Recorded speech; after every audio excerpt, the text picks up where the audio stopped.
Here's a quick video to replace your cabin filter on a Honda Accord. Take this down. On the side there's this lever to hold it in place. Push it inward, and then you can push on the sides of the cabinet to take it down. So you push this side and this side inward.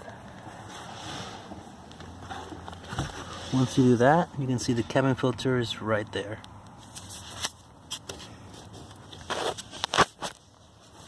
So take both hands, press on the sides with both hands, and then pull it out.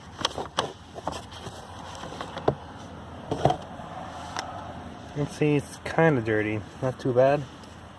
From there you can just push from under, get the old filter out.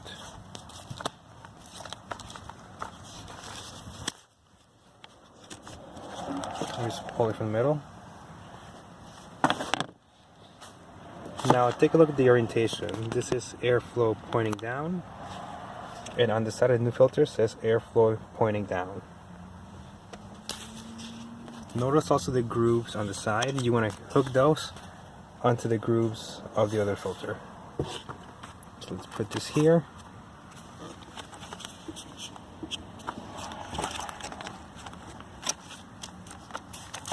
Okay. New filter's in place. Let's make sure the grooves are there. Okay, so now this last groove is in place. I guess a little tab at the end.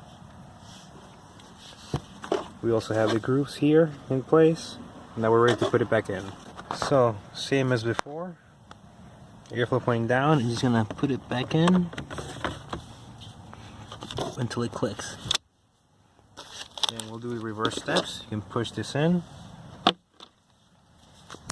And now on the side, we'll hook this and then pull it forward. And that's how you replace the cabin air filter on a Honda 2007 Accord.